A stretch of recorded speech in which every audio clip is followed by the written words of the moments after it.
Good morning everyone, সবাই কেমন আছো? আশা করি সবাই খুব ভালো আছো। আমিও ভালো আছি। কান্ত ব্লগে তোমাদের সবাইকে স্বাগত। তোমরা যে যেখান থেকে ভিডিওটা দেখছো তাদেরকে অসংখ্য অসংখ্য ধন্যবাদ আমাদের মূল্যবান সময়ের মধ্যে থেকে আমার জন্য একটু সময় বের করা। এই দেখো, আমি সকাল সকাল উঠে সব কাজ সেরে তারপরে নাস্তা বানানো শুরু করে দিছি। এ দেখো কী কী করছি। সেমাই করছি, নিরামিষ তরকারি আর রুটি। আজকে আমাদের সকালে জলখাবার। সবাইকে শুভ আন্তর্জাতিক মাতৃভাষা দিবসের অনেক অনেক শুভেচ্ছা রইল। সবাই খুব ভালো থেকো, সুস্থ থেকো। আজকে ভিডিওটা শুরু করে দিলাম।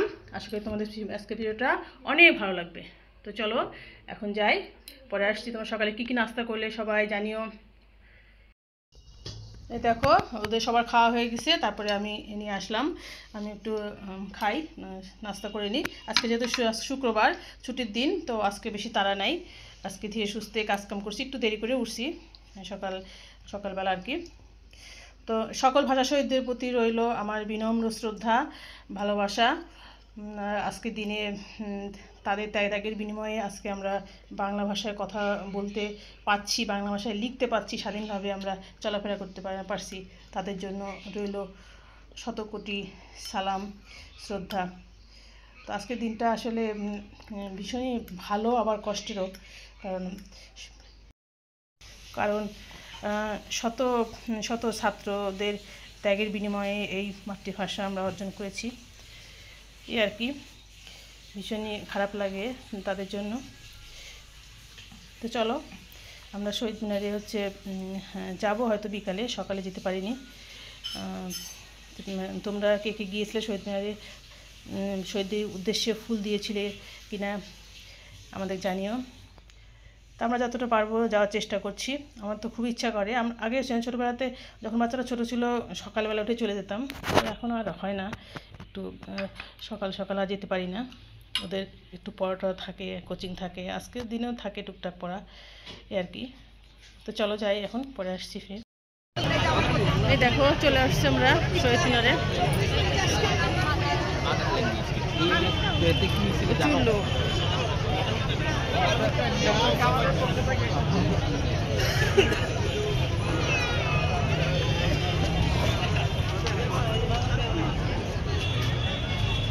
সবাই ফুল দিচ্ছে সবাই শ্রদ্ধা নিবেদন করছে।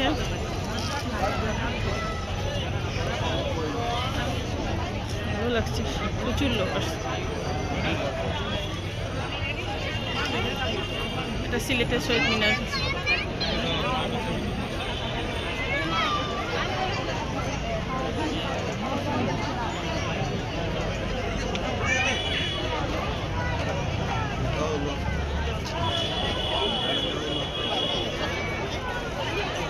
চলো আমরাও একটু যাই, ফুল দিব, শ্রদ্ধা নিবেদন করব। আমার ভাইয়ের রক্তে রাঙানো 21শে ফেব্রুয়ারি আমি কি ভুলিতে পারি। আমার ভাইয়ের রক্তে রাঙানো 21শে ফেব্রুয়ারি আমি কি ভুলিতে পারি। ছেলেহারা শত মায়ের অশ্রু গড়ায় ফেব্রুয়ারি আমি কি ভুলিতে পারি। আ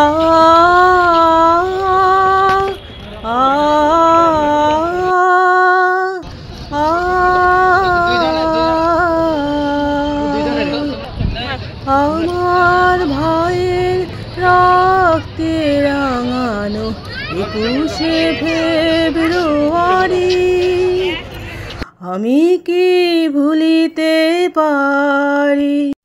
শহীদ মিনার থেকে বের হয়ে দেখলাম যে অনেক ঝালমুড়ি, তারপরে ভাপা পিঠা সব বিক্রি হচ্ছে। তো আমরা একটু খেলাম, খিদা লেগে গেছিলো খুব, একটু খেলাম, ভালো লাগলো, বেশ খুব টেস্টি। এগুলো সাধারণত আমরা বেশি খাই না বাইরেরটা, তো সবাই দেখি খাচ্ছে, খুব বলছে যে ভালো। ওর বাবাও বললো যে না খাও, খেয়ে দেখো, এটাগুলো ভালো, মাঝে মাঝে খাই। কিন্তু তো দেখলাম না, আসলে খুব ভালো, খুব মজা লাগলো। তো ছেলে খেলো আর আমি খেলাম, আর ওর বাবাও খেলো ঝালমুড়ি। আর মেয়ে অল্প খেলো, মেয়ে বেশি ঝাল পছন্দ করে না, তো মেয়ে খেলো ভাপা পিঠা, মেয়ে ভাপা পিঠা খেলো আর আমরা ঝালমুড়ি খেলাম। আর তো আমি ঝালমুড়িওয়ালাকে বলছিলাম যে ভাই আপনারা এত সুন্দর কীভাবে বানান, ভাবি এত সুন্দর করে, আমরা তো পারি না। তারপরে দেখো আমরা চলে আসলাম একটা রেস্টুরেন্টে। ওর বাবা বললো যে চলো রাত্রে আর রান্নাবাড়ি করার দরকার নেই, রাত্রে রান্নাটা বাদ থাক, আজকে তোমার ছুটি, চলো আজকে তোমাদেরকে আমরা বাইরে কিছু খাওয়াই। তো বললাম ঠিক আছে চলো। তারপরে যে খাবার চলে আসছে, এটা ওর বাবার একটা থালি নিল ফ্রাইড রাইস আর চিকেন আইটেম, তারপরে কোকো আনলো। আর ছেলের জন্য হচ্ছে শুধু প্লেন রাইস আনছিল, ও হচ্ছে প্লেন রাইসটাই খেতে পছন্দ করে। আর এই যে আমার আর মেয়ের জন্য আনছিল এটা একটা থালি, ইন্ডিয়ান খুব ভালো থালিটা, এটা দুজন খাওয়া যায়, এর মধ্যে 2-3 রকমের আইটেম আছে, খুব ভালো লাগলো খেতে, খুবই টেস্টি। এটা মোটামুটি একটা থালি 600 টাকা নিছে, দুজন খাওয়া যাবে আর কি। আর এটা যে ছেলের সালাদ, সস আর এই যে ফ্রাইড রাইস, ও প্লেন ফ্রাইড রাইস খায়, ওর মধ্যে মিক্সড আর কি, চিকেন টিকেন সব কিছু দিয়ে আছে, ওইটাই পছন্দ করে। তো ওটাই। তারপর দেখো আমরা বাসায় চলে আসছি, বাসাতে আসার সময় এই পলি আইসক্রিম নিয়ে পোলার নিয়ে আসছে, ছেলে মেয়ে খাবে, আর আমার জন্য আনছে, তো আমি খাবো না, ওরাই খাবে, রাত করে আইসক্রিম খেতে খালি অ্যাসিড হয়ে যায়। তো বন্ধুরা আজকে মতো ভিডিও শেষ করছি, তোমরা খুব ভালো থেকো, সুস্থ থেকো, আনন্দ থেকো। যেখান থেকে ভিডিও দেখলে তাদেরকে অসংখ্য ধন্যবাদ, তোমাদের মূল্যবান সময় মধ্যে থেকে আজকে আমার জন্য একটু সময় বের করা। তো ফিরে আসছি কালকে নতুন একটা ভিডিও নিয়ে, ততক্ষণ পর্যন্ত সবাই খুব ভালো থেকো। আজকে tata, bye bye, good night and sweet dream.